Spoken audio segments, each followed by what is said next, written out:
I think that we tend to think that people who are alone are more likely to feel lonely. But in fact, that isn't the case.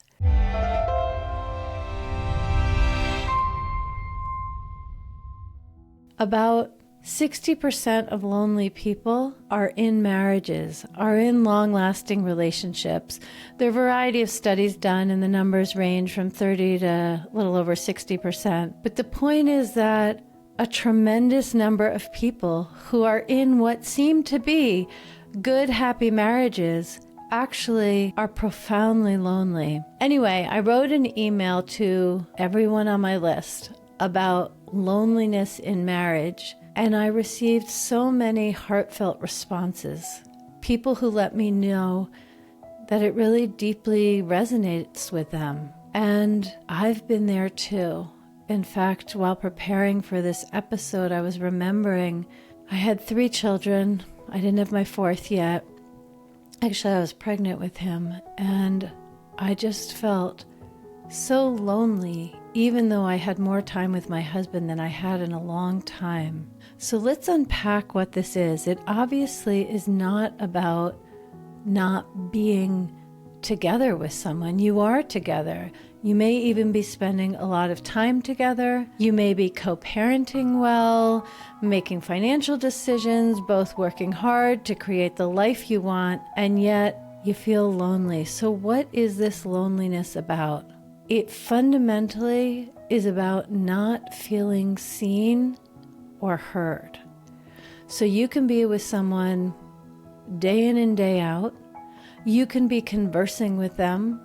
You can even laugh from time to time. You can take joy in gardening together or raising children, whatever it is. But if you don't feel seen in the depths of your soul, in your yearnings, in your dreams, if you don't feel seen for who you really are, then loneliness is actually quite likely. So for the couple that looks like they have a really wonderful marriage and a great life, but there's not really much affection and the sex itself isn't satisfying, well, one or both of them are going to feel lonely. In fact, I want to point to that.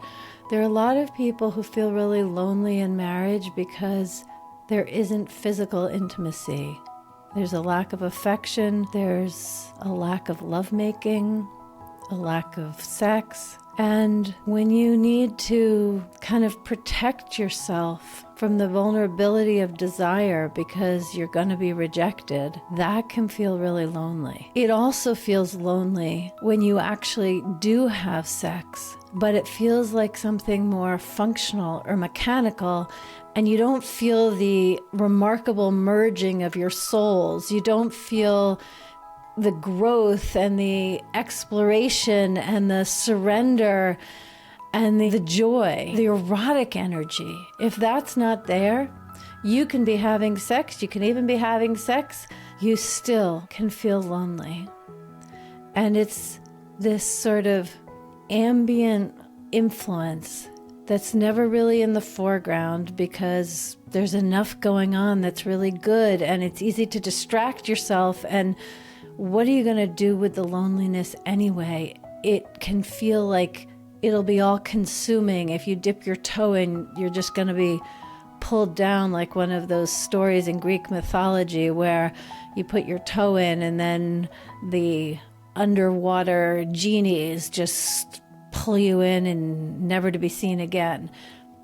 That's a relationship you may have with loneliness. And so better to keep your attention on the surface and distract yourself with all kinds of things, working out, baking, childcare, whatever, because that loneliness can be so painful. I want to give you a 4-step process to transform the loneliness into connection. So the first one is just to acknowledge, accept, and be right with the fact that you feel lonely, even though you think you shouldn't. The second is to explore that feeling through journaling or otherwise. The third is to be curious about your partner's experience and vulnerably share your own. And the fourth is to consider some solutions or problem solving, anything you might want to adjust, or